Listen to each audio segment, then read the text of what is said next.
If Mr. Chair, I'm saying, aminado naman ho ng resource person na nakuha lang niya yung chismis sa social media. 'Di ba? Tapos ginawa niya ng buong kwento na yung mga police, this and that. That I would leave it to you because that's your opinion, calling on the police for whatever. But I'm asking you now the police itself, the police organization, officially, and General Torre has now confirmed that, saying that there has been no mass resignation. Are you willing to rectify? Because many would have read your statement and read it without the doubts. Maybe some people actually, we have more than 30 clippings of your post, and people in their comments actually take in your statements as truthful. Now you're presented with an example that your statement has been debunked officially by the police and General Torre, who's here with us. Are you still not willing to correct yourself officially? Sir, Mr. Chairman, in my training for journalism, the DAO is very important, sir. Mr. Chair, And the also, problem sir, with our resource to our person police, is sir, she claims to be a journalist whenever it's convenient, and a private person whenever it's convenient. And if you go back to my manifestation earlier, Mr. Chair, that's actually the problem that we have today. You have people who are able to amplify issues without being bound by the canons of journalism. Diba? Subukan kaya ng komentaristang sabihin yan on air, on radio, kung hindi yan matanggal yung license niya sa KBP.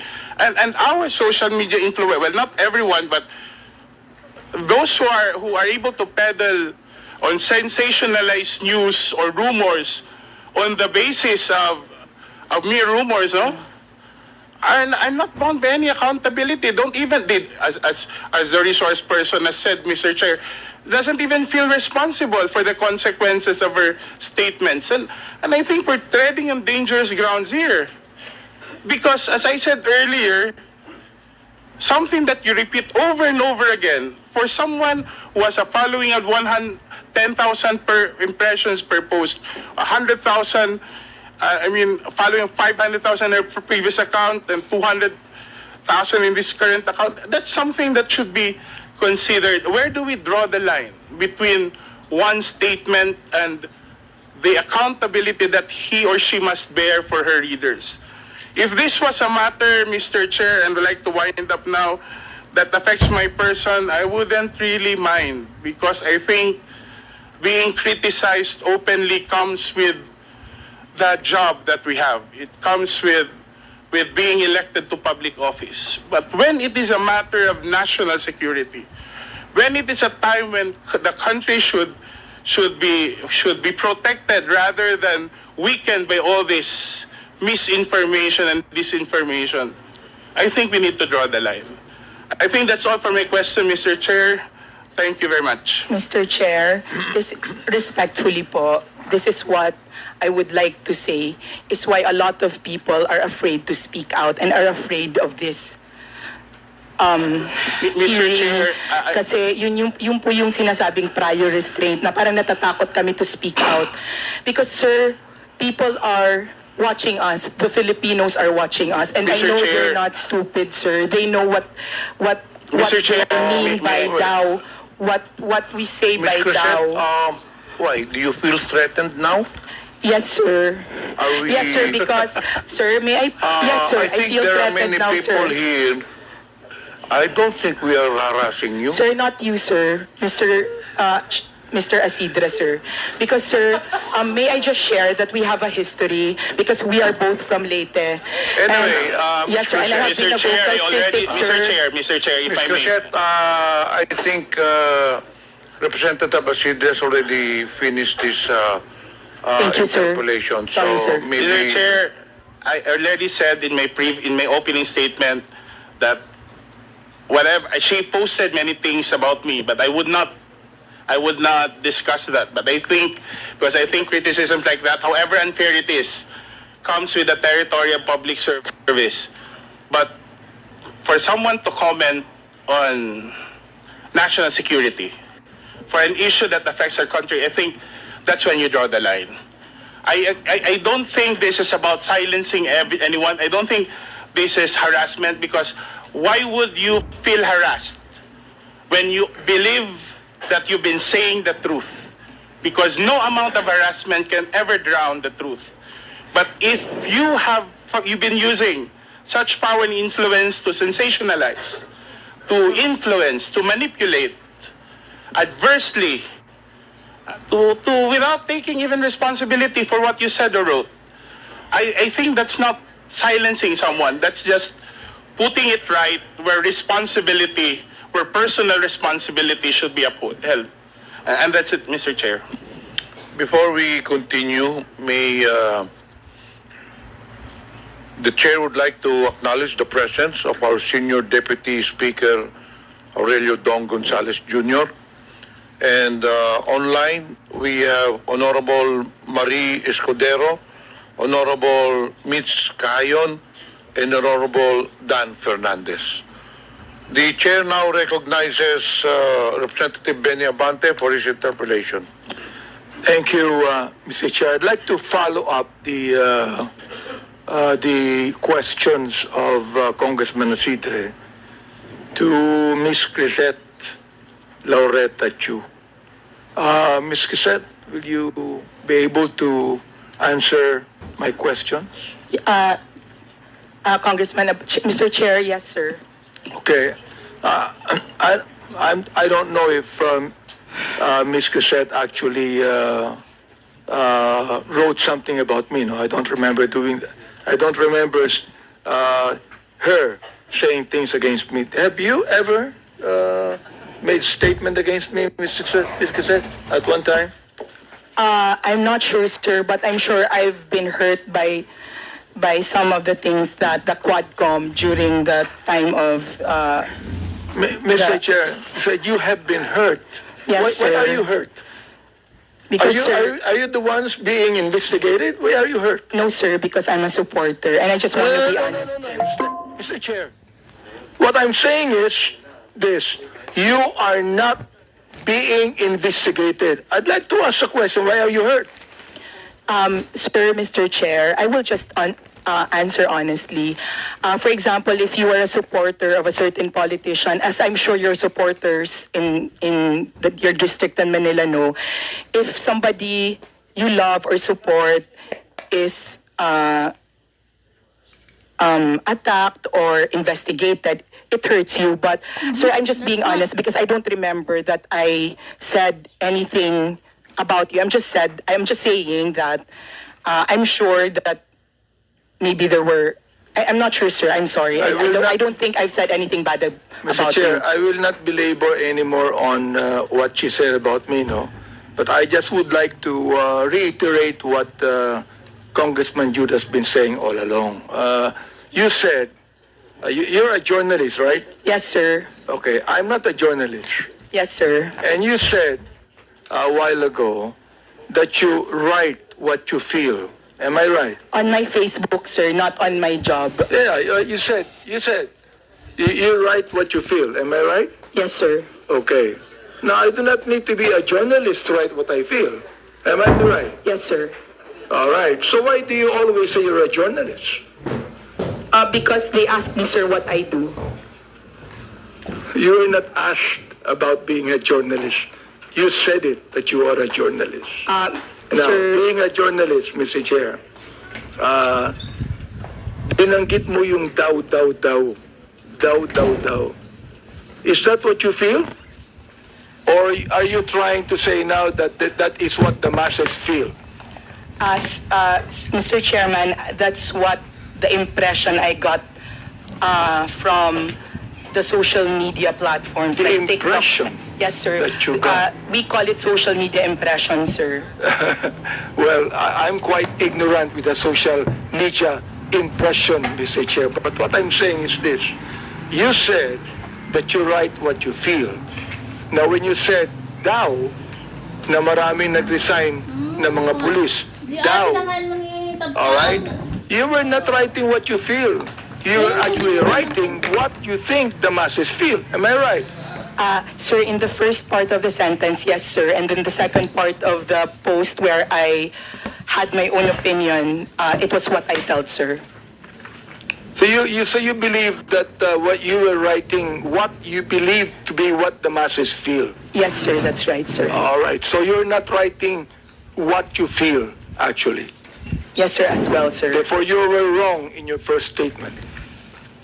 Yes, sir. Okay, sir. Good. Very good. I'm so glad that you admitted that.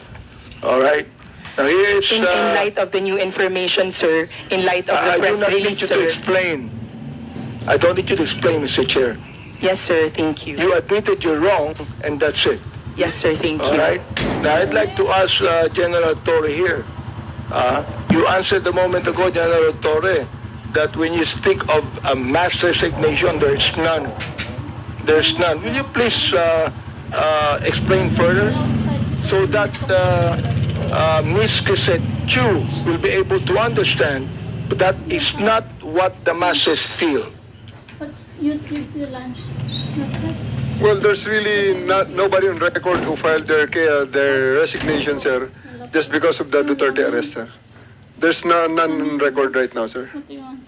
Do you believe that, Ms. Crisette? Do you believe the statement of General Torre? Yes, sir, because he has the insider information. I believe him, sir. Would you now please write something about that? Even if you do not apologize, would you now please write Yes, something sir, about if you that, wish, that you sir. believe, now, just a moment, that you believe that with the statement of General Torre. Would you please write that? Yes, sir, I will write, sir, that according to the PNP, there were no mass resignations due to the Duterte arrest. Thank you. sir. And therefore, you were wrong. Yes or no? Yes, sir. Okay, thank you very much for admitting that again. All right, now, I would like to understand what you wrote also here, December 28, 2024. I have the copy here, and the picture, I was actually asking my colleagues here, who is this lady in that picture, and I was told that this is the daughter of the former president. Now you said, yung anak ka ng presidente, kapatid ka ng VP, mayor at congressman, pero kailangan mo magbenta ng deodorant sa TikTok with matching actual application of deodorant sa kilikili mo because sayang ang pera para may pambili ka na luho. Samantalang ang anak ng mga congressman lang na kung sino-sino nag-aaral abroad sa Europe at Switzerland at walang alam sa buhay, akala hardworking lang ang kanilang mga magulang. I would like to understand this. I would like to understand what you feel about this. Now you tell us right here in this committee, anong ibig sabihin itong impression na ito? Mr. Chair, respectfully, I would like to say that there are many congressmen whose children live lives that are far beyond what their son and other parents have. Well, Mr. Chair, to inform Ms. Crisette that I have 3 children and they never went to Switzerland to study. Yes, sir. Not Okay. you. It's not you, sir. All right, not me. Yes, so sir, not therefore, you. who are you referring to? Sir, I would not... You give us names. Who are you referring to? You made a statement that there are a lot of congressmen.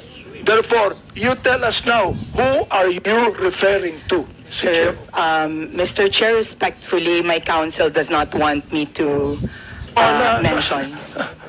Your counsel is wrong. You made a statement, samantalang ang anak ng mga congressman. You made that statement, maraming congressman. So I'm asking you right now, Sino-sinong congressman yun na may mga anak na nag-aral sa Europe at Switzerland na walang alam sa buhay? Yun ang ibig sabihin nun. Yun ang impression mo, di ba? Alright, you tell us now. Because that is not only an impression, Mr. Chair. She is telling us something that she believed to be true. Your Honor, as counsel for resource person Mr. Chair, issue, does the council have the right to speak in this committee? The council should wait for the chair to recognize you. Representative Banti first. Right, I'd like to find out. Because look, nung sinabi mo, ang mga anak ng congressman lang na kung sino-sino nag-aaral abroad sa Europe at Switzerland at walang alam sa buhay. That is not only writing what you feel. It is writing what you know. That's your conclusion. Therefore, I would like to find out, sino ang tinutukoy mong congressman dito? Ipangalan mo na. Oh, palagay ko walang congressman matatakot dito. Meron bang mali, Mr. Chair? Is there anything wrong with any congressman who can afford to let his children study in Europe and Switzerland? Is there anything wrong with that, Mr. Chair? Let me ask you, yes or no, is there anything wrong with that? Ms. Crescent, kindly answer the question. Mr. Chair, Mr. Chair, may I be allowed? Would you allow the council? I will allow counsel to speak first after she answers. After she answers. Okay, Your Ms. Crescent, Honor, please answer the question. Your Honor, to facilitate the expectation of the Honorable Congressman, may I be allowed to give 1 minute just to confer with my client, Your Honor? Attorney Bello, tapusin muna natin yung question to Crescent. Pag na answer niya na satisfactorily, then we can proceed with your manifestation. Ms. Crescent, please answer the question. yes, sir. Your Honor, Mr. Chair. my request is Mr. that... Chair, Sec. Your Bello, Honor. wait until you are recognized.